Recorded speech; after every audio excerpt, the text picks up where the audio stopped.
Je voudrais intervenir dans le livre de Luc chapitre 6. Asseyez-vous mes filles. Luc chapitre 6, les versets 1 jusqu'au verset 5. Comme je l'ai dit, je veux vraiment parler à des hommes spirituels ce soir. À des hommes qui disposent leurs esprits pour l'avancement de l'œuvre de Dieu. À des hommes qui laissent l'esprit de Dieu s'imprégner en eux, qui veulent être rassasiés de cette parole-là qu'on appelle l'évangile pour pouvoir le communiquer à d'autres personnes. Luc chapitre 6, versets 1 à 5. Donc si je voudrais donner un thème ce soir à mon message, ce sont les vrais ouvriers du sabbat. Alléluia. Je vais demander à une personne de faire la lecture pour nous dans le livre de Luc 6, verset 1 au verset 5. Donnez le micro à quelqu'un. Luc chapitre 6, verset 1 au verset 5. Donne ça au frère Yoro. Ayere Anela.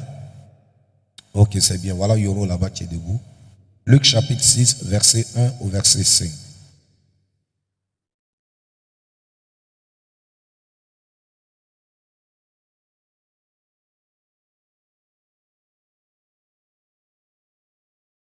Arriva un jour de sabbat, appelé second premier, que Jésus traversait des champs de blé.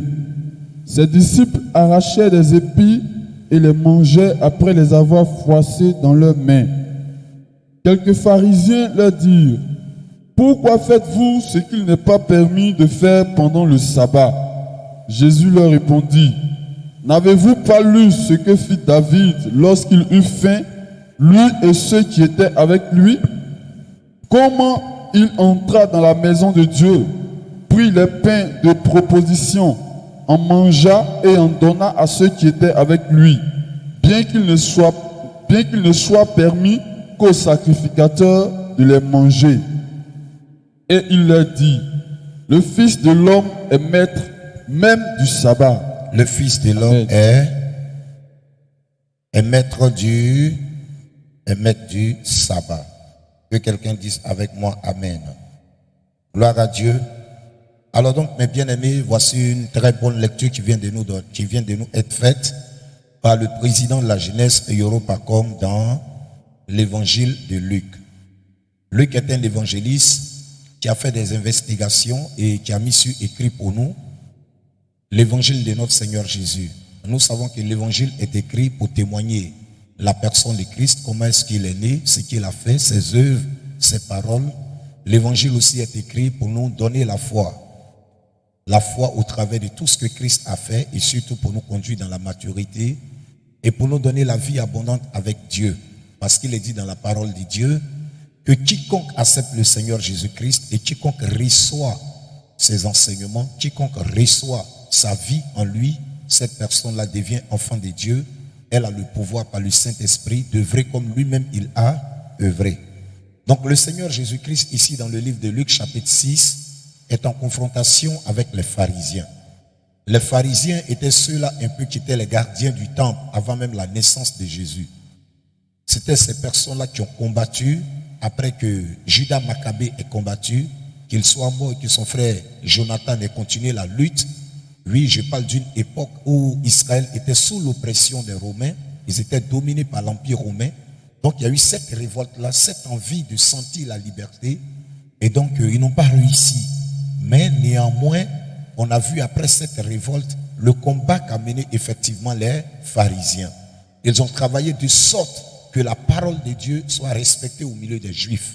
Cette parole que Antiochus Épiphane a essayé d'effacer en profanant la maison de Dieu, en profanant le temple de Dieu, les pharisiens ont combattu pour que cette parole-là soit rétablie.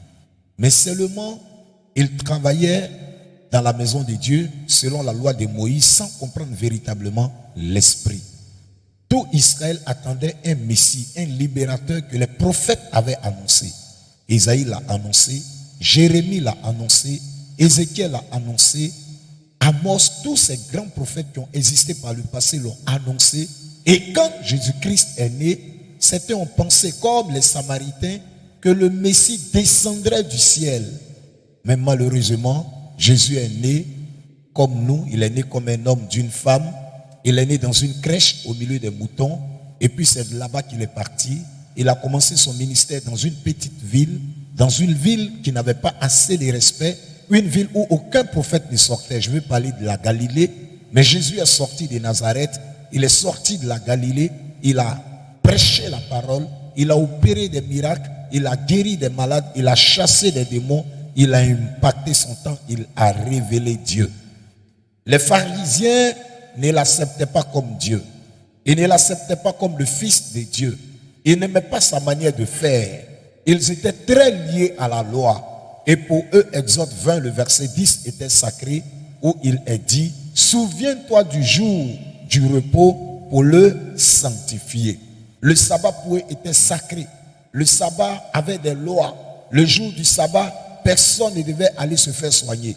Le jour du sabbat, personne ne devait aller au marché. Le jour du sabbat, aucune femme ne devait préparer. Au jour du sabbat, c'était le repos total. Il n'y avait pas d'activité. Alléluia. Alors Jésus apparaît. Le jour du sabbat, lui, il guérit les malades. Le jour du sabbat, il fait des activités. Et en Luc chapitre 6, on voit le jour du sabbat, ces apôtres qui s'adonnent à la récolte, qui coupent des épis de blé, qui les froissent dans leurs mains et puis qui mangent directement le blé. Cela a scandalisé les pharisiens. Ils se sont sentis troublés. Ils se sont sentis choqués. Ben écoutez, ils se sont sentis bousculés dans leur esprit. Ils ont automatiquement agi. Et donc, lorsqu'ils ont agi, ils ont fait des reproches au Seigneur Jésus. Ils se sont plaints auprès de lui. Donc, au travers de leur échange, nous avons compris le sabbat selon la pensée de Dieu. Parce que nous savons que c'est Jésus-Christ qui est venu nous révéler de façon authentique qui est Dieu, nous révéler sa pensée. C'est lui qui est venu mourir pour nous réconcilier avec Dieu par son sang. C'est lui qui est sorti du Père et qui nous a montré concrètement qui il est. C'est lui qui nous a donné l'héritage de son nom. Et en son nom, nous sommes aujourd'hui enfants de Dieu. En son nom, nos prières sont exaucées. En son nom, les malades sont guéris. En son nom, les morts ressuscitent. En son nom, nous avons droit à la cité céleste. Alléluia. En son nom, nous avons droit au Saint-Esprit. C'est grâce et seulement par lui que toute personne reçoit le Saint-Esprit. Alors le Seigneur, au travers de Luc chapitre 6, à partir du verset 1 jusqu'au verset 5, nous donne ces grands enseignements. Et le premier enseignement que je voudrais que vous reteniez ce soir, c'est que les pharisiens avaient une compréhension très floue des choses spirituelles comme Dieu voudrait normalement que nous les recevons. Ils avaient une compréhension floue, comme beaucoup de chrétiens d'ailleurs, comme beaucoup d'hommes de Dieu aujourd'hui qui ont une compréhension floue du plan de Dieu du plan de Dieu pour notre époque, du plan de Dieu pour son église, du plan de Dieu pour les croisades, du plan de Dieu pour le salut des âmes, du plan de Dieu pour les veillées des prières, du plan de Dieu pour la jeunesse aujourd'hui, du plan de Dieu pour les femmes, du plan de Dieu pour les enfants. Tellement on a perdu le plan de Dieu pour toutes ces choses-là, vous pouvez trouver aujourd'hui des réunions de jeunesse où il n'y a pratiquement aucun jeune, des réunions de femmes où il n'y a pratiquement aucune femme. Pourquoi? Parce que et les hommes, et les femmes, et toutes les personnes pratiquement de notre époque, pasteurs, prophètes, apôtres, évangélistes, qui encore, docteurs, nous avons pratiquement beaucoup tous oublié le but que le Seigneur veut atteindre avec chacun de nous avant que même il ne revienne pour enlever son église. Alléluia. Mais bien aimés, je l'ai dit tout à l'heure que les pharisiens avaient une vision très floue. Ils avaient une compréhension très floue du plan de Dieu, du plan de salut de Dieu pour l'humanité. Amen. Alors le Seigneur Jésus, pour leur faire comprendre le sabbat, va utiliser une personne historique en qui les pharisiens croyaient. Le roi David. Dites avec moi le roi David. Alléluia. Le premier enseignement que le Seigneur Jésus leur donne, il dit, est-ce que vous n'avez pas vu comment le roi David, lorsqu'il a eu faim, comment est-ce qu'il est entré dans la maison de Dieu pour manger? Il a dit, comment il entra dans la maison de Dieu, prit les pains de proposition, en mangea et en donna à ceux qui étaient avec lui, bien qu'il ne soit permis qu'aux sacrificateurs de les manger. Alléluia. Et le verset qui suit, il est écrit, et il leur dit, le Fils de l'homme est maître même du sabbat. Je voudrais que vous compreniez ce soir que David a eu faim. Dites avec moi, David a eu faim. Alors mes frères, quand on a faim, où on va manger normalement? Papa Yoro, on va manger où? Il y a des restaurants où on fait la nourriture. Il y a la maison où il y a la nourriture. Il y a le marché où il y a la nourriture. Et puis, il y a les plantations où il y a la nourriture. Mais dans la maison de Dieu où on garde les pains de proposition, tu connais un peu les pains de Sainte-Seine. Quelle est la taille? Quelle est la forme? Ce sont des pains, je pourrais dire des miettes de pain. On dit qu'il a eu faim. C'est dans la maison de Dieu qu'il est entré pour aller chercher à manger, pour manger et pour en donner aussi à tous ceux qui étaient avec lui.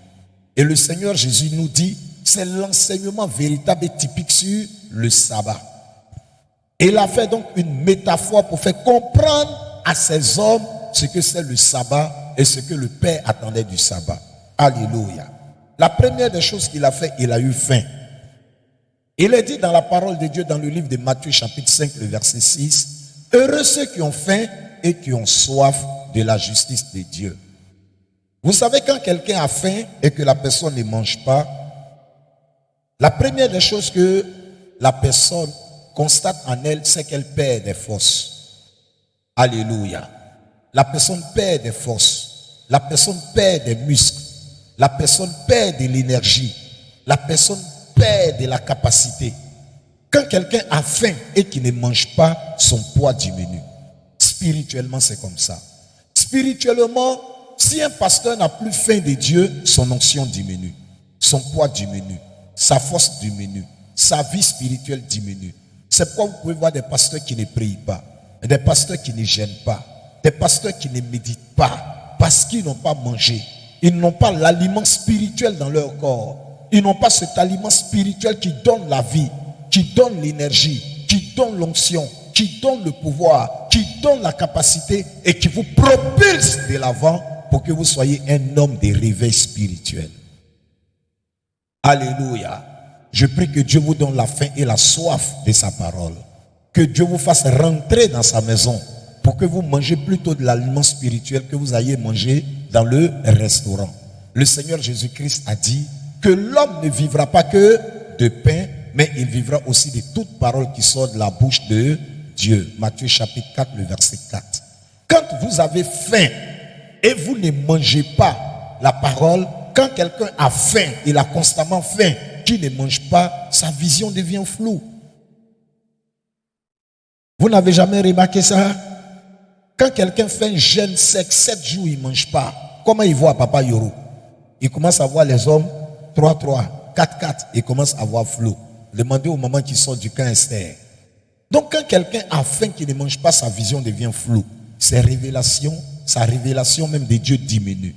Sa connexion avec le monde spirituel où il tirait sa puissance par Jésus-Christ diminue. Alléluia. Mes bien-aimés pasteurs, aujourd'hui nous sommes arrivés à une époque où les pasteurs voient de manière floue. Les pasteurs célèbrent des mariages homosexuels. Il y a des églises qui ne font plus de veillées de prière. Il y en a qui ne font plus d'intercession dans les églises. On a failli être atteint par cette maladie. Mais je bénis Dieu pour le message de l'évangile. Je bénis Dieu pour les missionnaires qui ont commencé à se réveiller ici. Je bénis Dieu pour ceux qui ne disent pas non, je suis bloqué par la maladie, non, j'avais des besoins, non, mais qui comprennent qu'un roi est mort, qu'il a donné son sang à la croix et il faille que les œuvres de Satan soient renversées. Et il faudrait des hommes et des femmes pour prier, se tenir à la brèche à minuit, à 1h du matin, à 2h, à 6h, à 10h, à 7h, qu'il faut prier sans cesse pour que la révélation soit communiquée, pour que la vision soit communiquée, pour que le feu de Dieu revienne dans son Saint-Temple, pour que la Côte d'Ivoire se relève. Alléluia. Voici ce qui brûle dans le cœur de Dieu. Et voici ce que je veux partager avec vous, mes bien-aimés. Si aujourd'hui nous n'avons plus faim de Dieu, les francs-maçons vont prendre le dessus. Les bouddhistes vont prendre le dessus. Les musulmans vont prendre le dessus. Le mensonge va prendre le dessus. La confusion va prendre le dessus. Le christianisme va s'éteindre. La puissance dans l'église primitive résidait dans la prière des apôtres. La puissance dans l'église primitive résidait dans la communion des apôtres avec le Saint-Esprit. La Bible dit quand il n'y a plus de révélation, le peuple est sans frein. Nous sommes arrivés à un stade où un pasteur qui n'a plus faim de Dieu, il voit flou. Un pasteur qui n'a plus faim de Dieu, il n'a pas de poids. Un pasteur qui n'a plus faim, qui n'a pas soif de Dieu, il perd son autorité spirituelle, il perd sa puissance, il se noie dans le monde, il devient un ouvrier du monde, il perd cette onction où on devient ouvrier de Dieu. Les pharisiens étaient devenus des ouvriers qui s'opposaient maintenant à Jésus, qui s'opposaient aux apôtres, qui s'opposaient à l'action de Dieu. Ils ne pouvaient pas comprendre cela parce qu'ils n'avaient pas la connexion spirituelle. Alléluia. Quand un homme a faim et qu'il ne mange pas, sa température chute et il a froid. Aujourd'hui, beaucoup sont devenus froids. Pourtant, Jean-Baptiste a dit, quand Jésus-Christ viendra, il vous baptisera du Saint-Esprit et de feu. Jean-Baptiste baptisait donc dans une piscine qui est glacée, mais Jésus, lui, te baptise dans une piscine chaude pour que tu deviennes chaud pour Dieu. Tu deviennes chaud pour les choses de Dieu. Tant que les choses de Dieu ne sont pas bien faites, tu ne donnes pas sommeil à tes paupières. Je connais des gens ici à Lakota, certains pasteurs, même certains de mes fils ici. Quand les choses de Dieu ne sont pas bien faites, ces personnes-là ne sont pas tranquilles. Mais il y a des personnes pour qui, quand les choses de Dieu sont bien faites, mal faites, ça ne leur dit absolument rien. Ils peuvent rentrer dans cette église, la chaise n'est pas à sa place, elle est là. Ils entendront que quelqu'un d'autre vient les mettre à cette place. Bien-aimés, ils n'ont pas l'esprit de Dieu. Parce que la Bible dit, quand tu n'as pas l'esprit de Dieu, tu ne lui appartiens pas. Quand tu as l'esprit de Dieu, ton cœur brûle pour Dieu. Ton cœur brûle de voir les vies transformées. Ton cœur brûle de voir la connaissance de Dieu répandue dans ton rayon. Tu voudrais que les gens touchent Dieu. Tu voudrais que les gens avancent avec Dieu. Tu voudrais que Dieu prenne de l'ascendance et que le diable diminue. Combien aujourd'hui ce feu? Combien? Combien peuvent gêner pour que les âmes soient sauvées? Combien? Combien peuvent gêner pour que les gens abandonnent le péché? Combien? Beaucoup aujourd'hui le ministère de l'accusation, le ministère des rancunes, le ministère du mensonge, le ministère de la confusion, le ministère de voir n'importe quoi. Quand tu refuses de voir ce que Dieu te donne de voir, c'est du n'importe quoi que tu vois autour de toi. Alléluia. Beaucoup ont perdu l'énergie. Beaucoup ont perdu l'onction. Ils sont là de forme, de corps, ils s'habillent bien, mais il n'y a plus rien. La Bible dit que le corps sans l'âme, il n'est rien. De même que le corps sans âme n'est rien, la foi sans les œuvres est une foi qui est morte. Et l'apôtre Paul lui dit dans 2 Timothée chapitre 3, le verset 5, que dans les derniers temps, les hommes auront l'apparence de la piété, mais ils réuniront ce qui en fait la force. Ils réuniront la sanctification, ils réuniront la crainte de Dieu, ils réuniront la prière, ils réuniront le jeûne, ils réuniront les évangélisations, ils réuniront les croisades, ils réuniront la paix, ils réuniront l'amour, ils réuniront l'unité du corps de Christ. La Bible dit de telles personnes, sépare-toi d'eux. Alléluia. J'ai dit que ce soir, je venais parler à des hommes de Dieu. Je voudrais parler à des hommes qui voudraient le réveil. Des hommes qui attendent que maintenant, Jésus prenne le contrôle vraiment de la Côte d'Ivoire. Qu'il prenne véritablement le contrôle de Lakota. Il y a vraiment trop de confusion. Il y a trop de pasteurs, trop d'évangélistes, trop de missionnaires. Mais beaucoup sont froids. Beaucoup sont morts. Beaucoup sont perdus. Beaucoup sont déconnectés. Ça devient comme une obligation de venir servir l'œuvre de Dieu. Ce n'est plus un appel. Ce n'est plus un amour véritable. Ce n'est pas une vocation comme l'a connu Pierre, Paul, Jean, au point que Paul pouvait dire « Malheur à moi si je n'annonce pas l'évangile ». Certains peuvent faire un an sans annoncer l'évangile. Quel type de pasteur vous êtes? Et ils attendent qu'on les programme forcément dans l'église pour prêcher. Et ceux qui sont à côté de vous, dans votre quartier, ceux qui sont chez vous, dans votre maison, ceux qui sont dans vos villages, et vos amis, il n'y a que de la politique, il n'y a que le football, il n'y a que de la boisson, il n'y a que de l'amusement, mais la vie c'est Christ. Quel est le sujet de vos causeries? qu'est-ce que vous faites de votre temps? Les bien-aimés, David avait compris la meilleure chose. Il a compris que quand un homme a faim, il doit aller dans la présence de Dieu. Il doit aller dans la présence de son Père. Il doit aller se nourrir à la source véritable. Et la source véritable qui nous nourrit, c'est bien sûr notre Père Céleste. Alléluia. Alléluia. Donc j'ai dit que le premier point, les pharisiens avaient une vision floue du sabbat. Ils avaient le sabbat dans la lettre, ils n'avaient pas le sabbat selon Dieu. Parce que c'est Christ qui vient nous montrer toutes choses. La femme au puits, la femme samaritaine a dit, lorsque le Christ il viendra, il nous annoncera les choses parfaitement, ce qui doit être. Et Jésus est venu annoncer ce qui doit être par rapport au sabbat. La deuxième chose que David a faite, on dit que il a conduit ceux aussi qui étaient avec lui ou dans la présence de Dieu. Il est entré, mais il n'est pas entré seul, il est entré avec tous ceux qui étaient avec lui.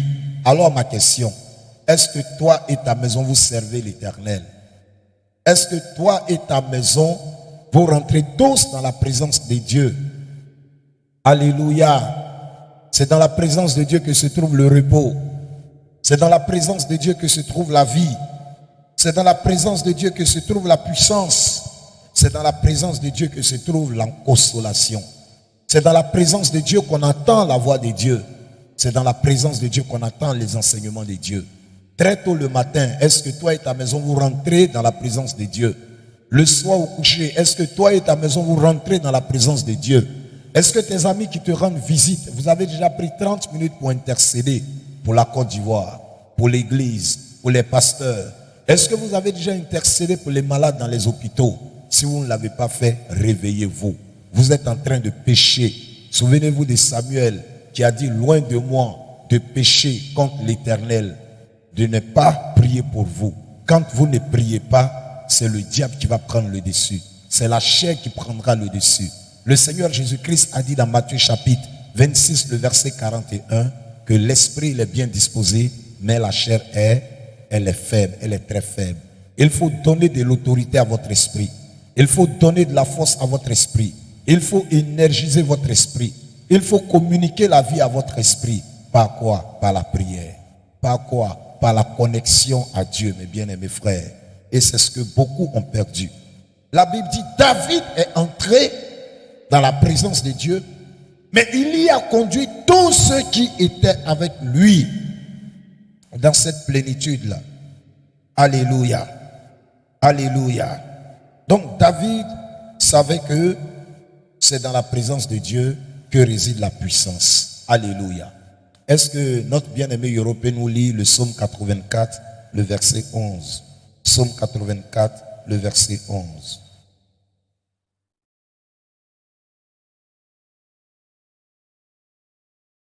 Le verset 11. Je lis la parole de Dieu. Mieux vaut un jour dans les parvis. Est-ce qu'on a dit 1 heure? Souvent les gens chantent et puis ils disent quoi? 1 heure dans tes parvis. En réalité, David lui dit quoi? Mieux vaut un jour. Mieux vaut un jour dans tes parvis. Dans tes parvis que 1000 ailleurs. Voilà, David dit qu'il est mieux de faire un jour entier, 24 heures dans la présence de Dieu. Et je te pose la question, est-ce que de façon individuelle, de façon personnelle, tu t'es une fois enfermé 24 heures dans la présence de Dieu? Est-ce que tu as encore le courage de cette présence? Est-ce que tu aimes encore cette présence? Est-ce que tu as encore cette force de communier avec Dieu? Ou bien tu préfères être devant la télévision? Paris Saint-Germain, Chelsea, Bayern de Munich, Brésil, Didier Drogba, Léo Messi, comment l'autre là s'appelle? Cristiano Ronaldo. Tu as dit quoi? Neymar. Mes bien-aimés, tu peux passer du temps dans leur présence, mais tu n'y tireras rien pour ton esprit. Ce qui va donner la vie à ton esprit, c'est la présence de Dieu. C'est la communion avec Dieu qui te communiquera cette présence. Fini mon fils? Je préfère me tenir sur le seuil de la maison de mon Dieu. Je préfère me tenir sur le seuil de la maison de mon Dieu plutôt que d'habiter sous les tentes de la méchanceté. Plutôt que d'aller dans des maisons où il n'y a que la méchanceté, les querelles, les disputes, les animosités, les moqueries. Je préfère venir à la veillée. Je préfère venir à la jeunesse. Je préfère venir à la réunion des femmes. Je préfère venir à la réunion de la cellule de mon quartier. Je préfère venir dans l'équipe, dans mon groupe. Alléluia. C'est là-bas qu'il y a la communion fraternelle. C'est là-bas qu'il y a l'amour. C'est là-bas qu'il y a l'entraide. Je disais au bien-aimé qui est assis là, mais dans ta cellule, au quartier Zéga, on ne te connaît même pas. Que tu fais mal, bien-aimé.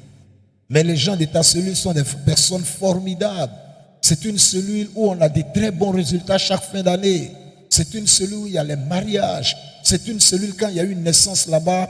Je ne parle pas de certaines naissances coupées clouées, mais il y a vraiment des vraies naissances où Dieu a honoré, où Dieu a glorifié, célébré.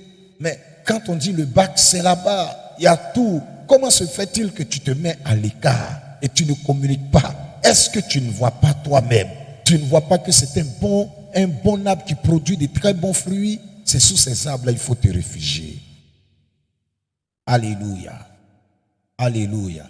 C'est comme ça que j'ai exhorté notre bien-aimé Nénébi. Et tu ne vois pas la cellule des Zéga, mais regarde-les. C'est une cellule, quand tu les vois, tu as l'envie de rester au milieu d'eux. Ils se réjouissent ensemble. Ils mangent ensemble. Ils ne sont pas ennuyés de rester ensemble. Ils savent que si un pas, il n'aura pas de critiques dans son dos. Bien au contraire, on va continuer à le porter en prière. S'il y a un qui a des problèmes, ils vont lui donner des conseils, ils vont continuer à prier pour lui. Mais comment tu vois quelque chose de beau comme ça et puis tu te mets à l'écart? Quel est l'esprit que tu as? Nous sommes arrivés à un moment où, mes bien-aimés, les pasteurs eux-mêmes doivent se réveiller. Les évangélistes doivent se réveiller. Les mamans pasteurs doivent se réveiller. Tout le monde doit se réveiller. Alléluia. Sinon nous finirons tous comme ces pharisiens. On sera là avec des bâtons à la main. Pourquoi celui-là a coupé ça? Pourquoi celui-là a mangé cet épi? Pourquoi lui-là a fait ça? Toi-même Jésus tu es là et ils ont fait ça. On risque nous-mêmes finalement de juger notre Seigneur Jésus, de le traiter comme on ne devait pas le faire. Pourquoi? Parce qu'on n'a plus sa présence en nous. Alléluia. Jésus à la fin il a vu que ces hommes étaient sans miséricorde. Ils étaient tellement légalistes qu'ils ont perdu le sens premier même de la nature de Dieu qui est l'amour. Ils étaient sans amour. Ils avaient tellement fait crucifier des personnes, tellement fait tuer des personnes qui n'étaient pas au milieu d'eux. Et aujourd'hui, c'est comme ça beaucoup de chrétiens se comportent parce qu'ils ne comprennent pas la valeur du nom de Jésus. Le nom de Jésus, ce n'est pas une récitation. Père, j'ai prié au nom de Jésus. Amen. On va manger au nom de Jésus. Amen. Au nom de Jésus. La Bible dit, tu ne prendras point le nom de l'Éternel, ton Dieu, en vain. Il faut comprendre ce que c'est le nom de Jésus. Ce qu'il représente pour Dieu, pour le ciel d'abord. Et tu comprendras réellement pourquoi est-ce que Dieu t'a donné ce nom. Amen. Amen. Ok. Donc David et ses amis, quatrièmement, David et ses amis ont mangé le pain réservé aux sacrificateurs. Ces pains étaient réservés aux sacrificateurs. Quel enseignement David nous donnait-il? David est en train de nous montrer qu'un homme qui veut remporter des victoires avec Dieu doit apprendre à se consacrer à Dieu. Lui et toute sa maison doivent se consacrer à Dieu. Voilà le secret d'une grande victoire. La victoire se trouve dans la consécration. Il est dit dans la parole de Dieu, recherchez la paix avec tous et la sanctification, sans laquelle nul ne verra la gloire de Dieu. Être consacré à Dieu veut dire se donner à Dieu. Tu fais de dons de toi-même à Dieu. Tu dis, Dieu, je t'appartiens. Ma maison t'appartient. Mes amis t'appartiennent. Mon argent t'appartient. Tout ce que j'ai t'appartient. Le bac même que j'ai eu, je l'ai eu à l'école, mais la connaissance que j'ai t'appartient. Je la mets à ta disposition. Je vais aider les frères et les sœurs en Christ qui ne comprennent pas certaines matières. Je mets ma connaissance à la disposition des autres. C'est ça le vrai sabbat. On appelle ça entrer dans le repos de Dieu. Entrer dans les eaux profondes avec Dieu. Entrer dans les eaux profondes de Dieu.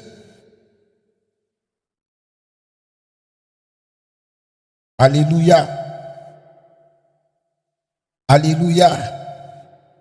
David a consacré tout tout ce qu'il avait à Dieu. Alléluia. Il a compris que la victoire se trouve dans la connexion avec le Saint-Esprit.